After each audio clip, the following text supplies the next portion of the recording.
Harry Kane with the winner. Another 3 points for Antonio Conte's Tottenham team.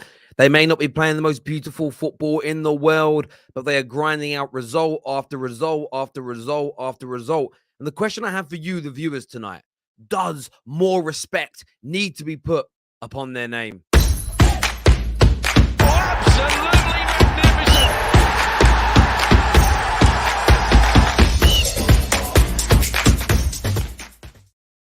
Welcome back to the Terrace. 1-0 to Tottenham away at Brighton. Brighton, a lot of good play, a lot of good, I wouldn't call them chances, but openings in the match. But Tottenham, too resolute, too strong for them in the end. A goal courtesy of Harry Kane. It's another goal for him, puts Tottenham to third in the table, a point behind Arsenal and 3 points behind Manchester City. And there has been a lot of criticism of Tottenham this year, the style of football. And I've certainly been someone that's said that they've been maybe overhyped at times and sort of spoken about in a way in which I think is a little bit, not disrespectful, that wouldn't be the right word, but doesn't play enough respect to the other teams around them playing slightly better football. But they do keep getting these results. They do keep grinding them out, irrespective of what's going on. And I'm asking a question here as opposed to making a statement. I know a lot of my questions get turned into people assume they're my opinion, but that's my job, is to host and to ask questions and to gauge opinion, as well as giving you my perspective and point of view. And look, Spurs, there's still a lot to be questioned. There's a lot of question marks over the team, but I thought they looked a better side today with this formation. So they played with three at the back again, but against Arsenal, most other games, it was 3-4-2-1 or 4-3-4-3. It really depends on which way around you want to describe it. Today, it was a little bit different with 3-5, kind of a 3-5-2-1. Sorry, 3-5-2 as an example. So taking out one attacker and making the midfield more resolute using Basuma. And I thought that was a good idea. By Antonio Conte. It made them harder to break down. There were a few moments towards the end of the first half where Brighton were moving the ball impeccably well. They're one of the best in the league at doing that. They had a few shots and Lloris stepped up. But overall, I felt there was a little bit more, I don't want to say control because Brighton had the majority of the ball, but they looked a little bit less susceptible to conceding opportunities, as it were. However, that kind of changed a little bit as the game went on. They conceded a few more. They had periods in the game. I still feel that the balance isn't quite right yet. And what I mean by that is there were times where they looked quite comfortable with five in the midfield. But then there were moments where I felt that they should have put their foot on the neck a little bit more at Brighton, because when Tottenham did attack, they invariably caused them problems, created good opportunities, or kind of had Brighton making last-ditch tackles and blocks and looking very, very stretched. So I think that Antonio Conte, for me, to make top four, can keep playing like this, irrespective of what I think. I think Tottenham will make top four this year. If they want to move on and progress to be title contenders, I think what they really need to do is get that balance a little bit more pronounced, a little bit more correct. Excuse me, I'm just turning something off because it keeps flashing in my eyes. I think they need to get that balance a little bit more defined, and they need to make things a little bit more difficult for their opponents, because although Brighton did have nearly 60% of the ball, I think sometimes that was by choice by Tottenham and they tried to spring on the counter attack. I would like to see them, just my personal choice as a football fan watching, them be a little bit more assertive, a little bit more progressive at times, especially after they took the lead. That for me was when Brighton were going to open up a little bit more, leave a bit more space in behind, but Tottenham didn't do it. They sit back and they absorbed. And I feel that if they were up against a team today that had better quality players than Lallana, better quality players than the likes of Gross and Welbeck, it could have been a very different affair. It could have been a different result. And that's the difference between being a top four team and a title winning team. That's the difference between being a team in the Champions League and a team who can win the Champions League. But all that being said, and that's just me giving my fair and honest review, there are a few really big things to pull out of this. 6 wins from 9 is excellent. 20 points on the table. As much as, Arsenal's start to the campaign has been brilliant. Remember, if Liverpool beat Arsenal tomorrow, Arsenal are only 1 point better off than Tottenham. That can't be disputed. You can't disregard that. I just don't think that you can or should. And I'm not disregarding their position at all. And it deserves credit. I think the other element that has been over. There is a player in the Premier League this season that has been massively overlooked, and Harry Kane, 8 goals in 9 games. 8 goals in 9 games. And it's a tremendous goal scoring record. He's tracking towards scoring over 30 league goals this season. And it's interesting if you look at Harry Kane in the back half of last season, once Conte was in and Kane felt settled and Conte was settled, he scored a lot of goals, assisted a lot of goals. And this year he started off in exactly the same manner. The only reason I think that Harry Kane is not being spoken about is, one, we're kind of used to seeing Harry Kane score like this. So it almost becomes, we're so used to seeing this amount of goals, this level of consistency, we almost just take it as the norm. It's standard. It's what we expect. The second reason that it's kind of going a little bit unnoticed is because of Haaland. Haaland scored 15 goals, and it's so massive. And you had this example. I'll give you this example. Karim Benzema was so massively underrated, I even think, within the world of and sphere of Real Madrid, because of how many goals and how consistent Ronaldo was. It was almost, the noise was so big, the shadow cast was so massive that nobody was noticing. Not in terms of it being a huge conversation. If Haaland wasn't here and Harry Kane was currently on 8 goals in 9 games, it would be, wow, how good is he? Is he the best in the world? Is he this? Is he that?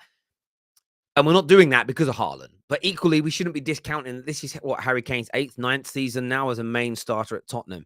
And the level of goals from this man is so consistent. It is unbelievable. And it's one of the reasons why I'm really desperate. I'm a fan of Harry Kane's. People think I'm not, because I say that he doesn't have a legacy like other players. That's not because I'm not a fan. It's because I'm a true fan of Harry Kane. And I just have a personal standard of things you have to achieve to become a legend. And I want him to become a legend. So again, people often misconstrued what I say about Kane as disrespect, when in fact, I believe it's the utmost respect that I have for Harry Kane, that I want him to be a true legend of the game. And he's just a phenomenal, phenomenal football player. There's no doubt about it. Super Chat here says, as abject as Spurs have been, they are just 3 points behind City. And if Arsenal lose tomorrow, they're 1 point behind them. And both teams have been great. And I do think that's the element. You can put the argument in of sustainability. You can sustainability. Will they maintain this level of results with these types of performances? I don't believe they will maintain and keep up with Arsenal, keep up with Man City if the performances remain like this, and theirs remain the same. If all things stay equal and Arsenal play like this all season, City play like this all season, and Tottenham do, I believe there'll be anywhere between a 5 to 10 point gap between those teams. However, they'll make top 4, no doubt about it at all whatsoever. So I totally agree. You're smashing it, mate. I don't know what you're talking about. I don't really know what you mean. A few too many beers before the stream. No, you're having a pop. I don't know what you're having a pop at. I'm just saying. I don't really know what you're talking about. That doesn't really make sense. Explain what you mean by that, my friend. It doesn't make any sense to me whatsoever. There was a comment I wanted to read, though, and it's moved off the screen, and I can't find it. Terry, waiting for you to surrender and accept Haaland is better than Kane.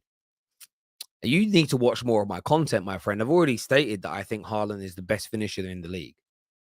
I've already stated that. And I think at 22 years of age, Haaland is the best striker in my lifetime that Europe has produced. I've already said that at 22. So yeah, I've already said those things. You don't you don't have 175, 176 goals by the age of 22, including 28 Champions League goals in 22 Champions League games, and not be the best young striker that Europe's ever produced. Better than all of them, in my opinion. But that's just me. Brighton were trying to score the perfect goal today. Just shoot. There is a little bit of that with Brighton at times. I do think, have a pop. But what you saw today, the difference between Liverpool and Chelsea, Tottenham, is a team that can defend versus a team that can't. And I think that's what Brighton struggled with. They got themselves into that final third, and it was just nearly every time they played that final ball, a Spurs body was there to either intercept or to get a block on. And that's because Antonio Conte's teams generally are some of the most best defensively. They have great structures that you will see around. Chelsea can make a run with Potter. Yeah, Chelsea definitely, look, Chelsea they were always in the top 4 race. And who knows? Who knows? I mean, I think the one team whose position in the top four is vulnerable right now is Liverpool, and that's it. I think for me, Tottenham and Arsenal, of course, City. I would look at them as almost guaranteed right now. Liverpool's place is the one that's definitely up for grabs. Up for grabs. It's only Brighton Spurs fans are not allowed to celebrate. Ask Arsenal fans after all. After all teams they have slapped this season. Josh here says, I think Doherty should have had a goal and an assist if he crossed to Cess and if he controlled the volley better. Yeah, I mean, there was chances today. There were some chances, but I do think I just look at it and just think I want to see Spurs at the right times, like when they went 1-0 up. Put your foot on the neck, have a bit more of a go. That's what I really wanted to see, personally. Thank you very much, my friend. My bro that said that I'm smashing it. He hasn't come back with a comment. I'm actually more intrigued to know what it is you got to say. Very, very intrigued indeed. It's normally something I've said you disagree with, but instead of challenging it, people get insulting or try to be funny. Terry, under pressure. Under pressure for what? What are you talking about? Some of you, I don't mean it rudely. Some of you write stuff, and I just have no idea what you're talking about. Under pressure for what? Like, I mean it in a nice way. Actually, write what you mean, rather than because that doesn't make any sense, bro. It's good. I like a bit of challenge, but you've actually got to say what the challenge is. Hi, buddy. Hope you're good. Hope you're well. Dan here says Kane offers a lot more than just goals. So when all he offers are goals, then it's a bit disappointing. Yeah, look, I think Harry Kane always offers more than goals. But when he's playing as the out and out 9 and not the kind of player in the hole as he did a lot last year, he will score more than he creates, generally speaking, because the patterns of play in the system will dictate that he is in the right place to put the ball in the back of the net. If Harry Kane is drifting off in different positions to get hold of the ball, the structure is going to fall apart. And sometimes it's wrong. Sometimes you get these strikers, and I was watching the interview that Gary Neville did with Haaland, and I'm only using Haaland as an example because he spoke about it, and he spoke of how he has to remain patient in games. He knows that sometimes he might go 10 minutes without touching the ball, but instead of going off and hunting for it and getting involved in midfield, he just waits because he knows at some point that ball's going to come to him in an attacking position, and he's going to get the opportunity to score. And if Harry Kane's brilliant at that as well. So, he doesn't need to get dragged back into the midfield. You've got midfielders to do that. So, yeah, I don't know. I think the goals are enough. Hardest thing to do in football is score goals. And Harry Kane's one of the best in the world at doing that. Tyrone here says 8 goals. 8 goals in 8 would look good. Haaland is just an out-and-out goal scorer and isn't human. Yeah, look, I said it years ago about Messi and Ronaldo. They broke the barometer. The amount of goals they were scoring season in, season out was so gargantuan that players scoring 30 goals a year were looked at as average. And that was always like the benchmark. You were getting 30, 35, 40 goals in all comps. You were seen as like one of the best in the world. And then for years, it was like, no, you've got to be getting 65, 70s, 80s to be looked at as the best in the world. They broke it. They literally broke the mold and the way the game was viewed and everything. It's crazy to see. It's really, really crazy to see. Terry, learn to ignore some comments as a YouTuber. No, I don't agree with that. But a lot of people say that to me. I like to know. I actually enjoy the challenge. My annoyance isn't the challenge. My annoyance is when you're challenging me, but you're not telling me on what specifically. So someone will say that's nonsense, and do you know what gets to me? It's like what bit though, so I can have a fight with you. I like the debate, but you need to say what you disagree with and why, and then we can have a discourse. Like it's more annoying that I don't know what you mean. That's the bit that gets me. Does that make sense? I love the challenge, my friend. It's why we're pretty much one of the only. I mean, we haven't done call-ins for a few weeks, and they are going to start again next. We go through periods where we don't, but I love call-ins, and most match reactions are call-in shows. I love the fact that you can come on and say what you want. How many other YouTube channels let you do that? Almost daily. I love it, but I need to know what people mean. as opposed to just that's rubbish or don't agree or do agree. I like a bit more depth. That's all I'm saying. Brighton did create chances. They did. But I don't really feel like Brighton's chances today were sort of clear cut. Wow, he should score. They're a bit like Spurs versus Arsenal. They created opportunities and openings, but chances weren't created at the end of it. Today, though, I think that's because Spurs defended quite well. They defended quite well, to be absolutely honest with you. It must be hard for Terry right now to find a way to thrash Spurs. I'm praising you. Saying well done. Yeah, that's funny. With Spurs fans this year, they're like, you think we're rubbish, don't you? Now I predicted you to make top 4. Did you? Yeah. Oh, I just think Arsenal are better right now. It's not a dig. It's just the way it is. I thought Spurs were finishing 5th and you were adamant on it. Now you're flip-flopping. Why? Bro, how did you not watch? See, this is what some of you have got to watch more of my content. So I did my first predictions were before the transfer window ended. And I said at the time, once the transfer window closes, we will do final predictions. And I changed my mind. I watched them play their first few games. And I was like, no, I think they'll do it. Equally, Chelsea didn't start the season as good as I thought. Liverpool weren't as good as we all predicted. So I predicted the Spurs to now make the top 4. Changing your mind based on information that you get isn't flip-flopping. Flip-flopping is, Spurs are making top 4. And then next week, no, they're not. Then they are. Then they're not. Then they are. I changed it at the time where lots of people change their predictions after those first 3 or 4 games and the transfer window closes. So, yeah, zero flip-flopping at all, my friend. Even when I said I thought Spurs were going to come 5th, I still said they're going to be a brilliant team. I just thought Chelsea were going to be much better this season under Tuchel, and I thought Liverpool were going to be really good this year. Chelsea have been a bit stuttery, but I think Chelsea will come back and be strong. And Liverpool have just been poor. And no one predicted Liverpool being this bad. So it's not really an incorrect prediction that's not out of line with what everybody else pretty much predicted. Most people that did predictions put Liverpool first or second. So with Liverpool dropping out, there's an opening for someone, right? I don't know. It's weird, really. But I've never once said I think Spurs are going to be a crap team.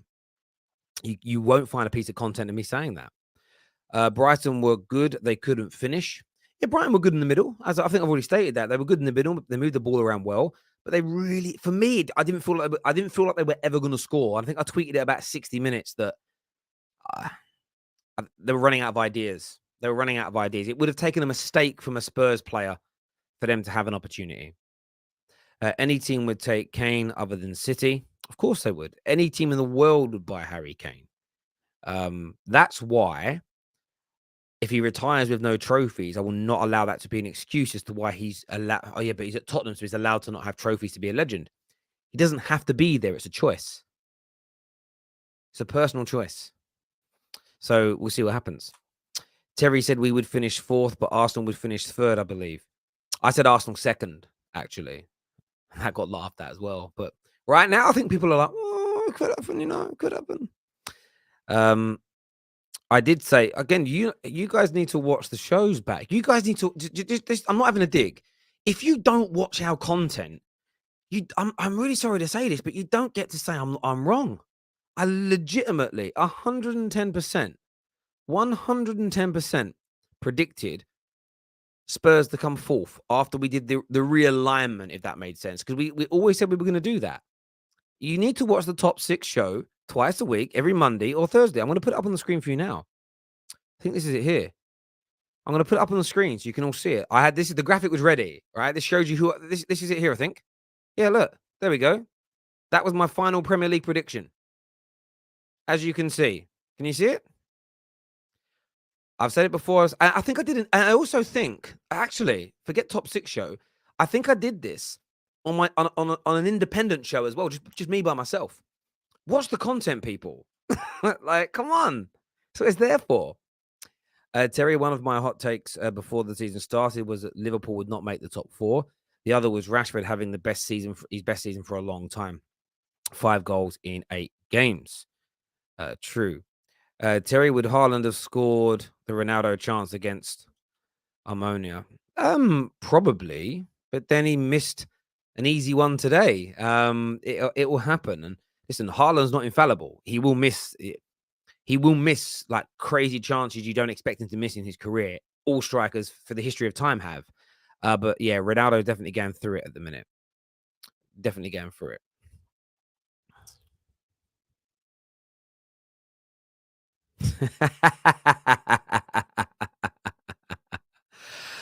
Like that's very funny. What have Spurs done to upset you? Absolutely nothing. There's no distaste towards Spurs, dislike towards Spurs. None. The only thing I felt in the summer is when people were talking about your signings, that it was like one of the best. I saw pundits talking about how one of the best transfer windows any club's ever had, and I thought it was being overrated. Still said there were some good players in there. He's Basuma. I mean, I thought Jed Spence was a fantastic signing, but it is what it is, my friend. It is what it is. In fairness, I must have confused your predictions with the gals. Yeah, maybe.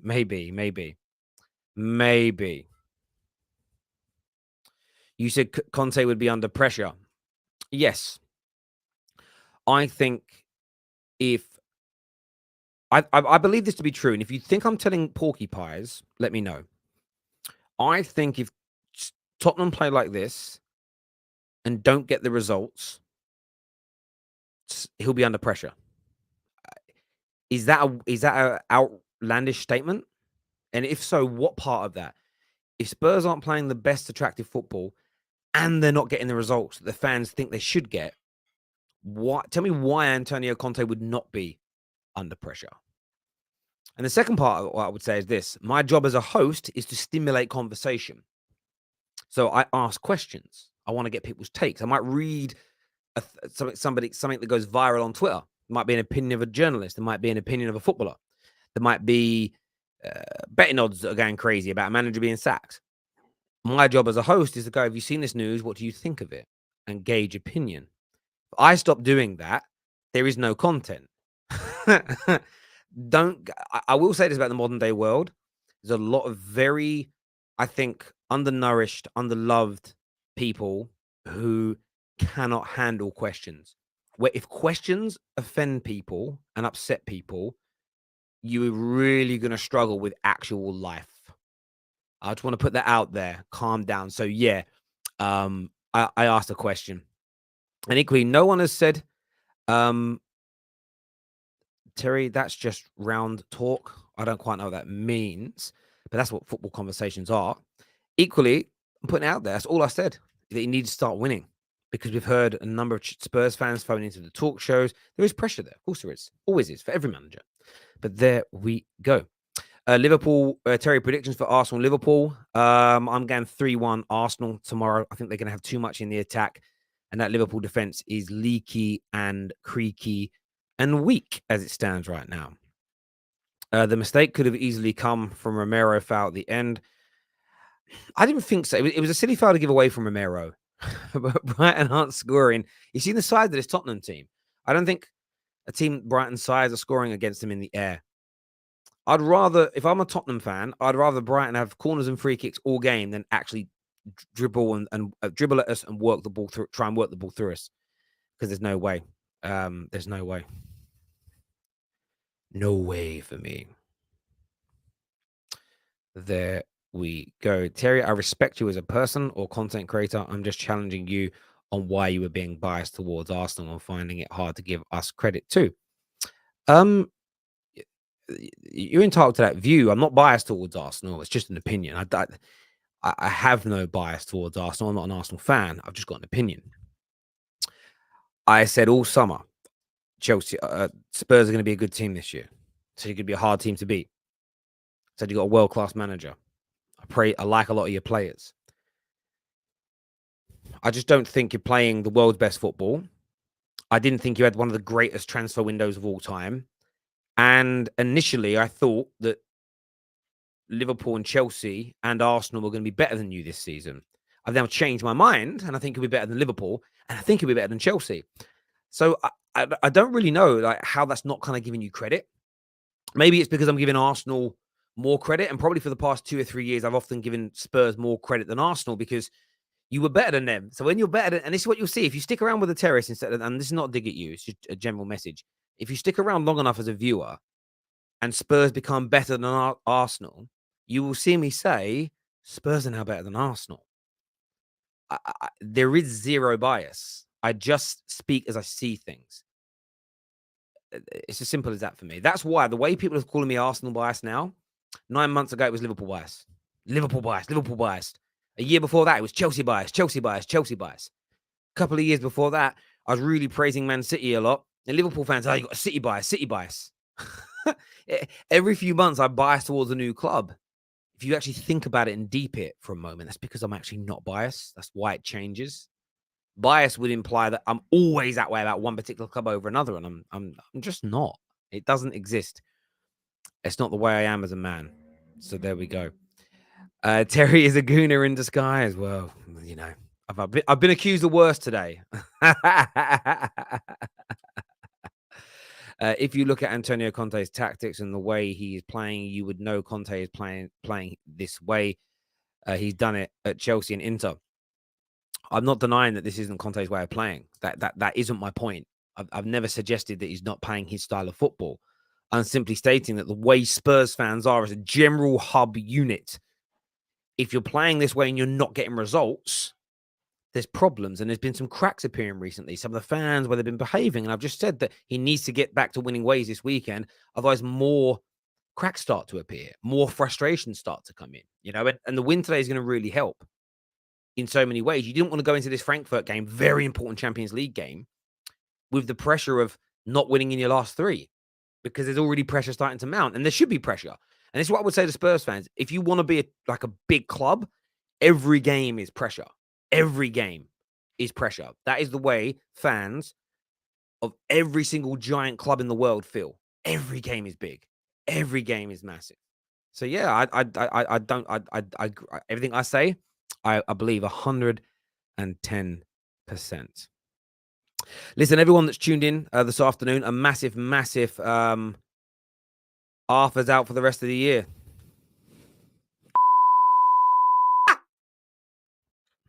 I'm not laughing at his injury. Get well soon.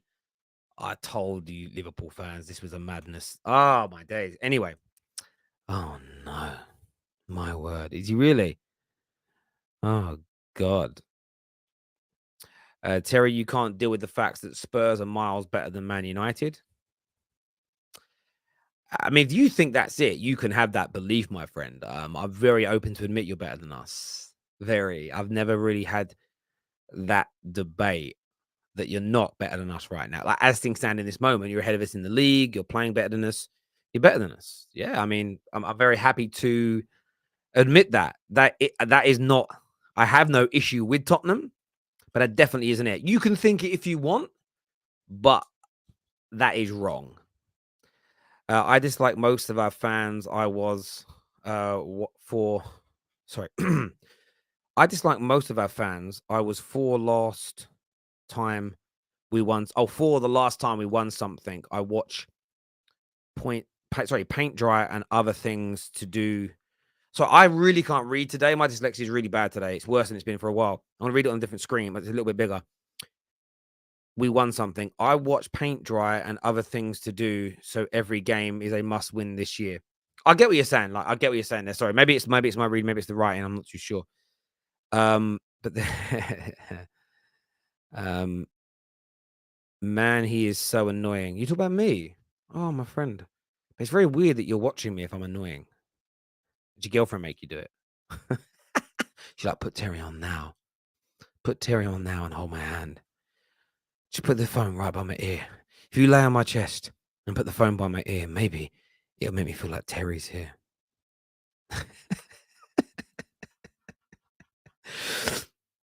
Oh, you're dyslexic as well. That makes sense. A dyslexic person writing with a dyslexic person reading.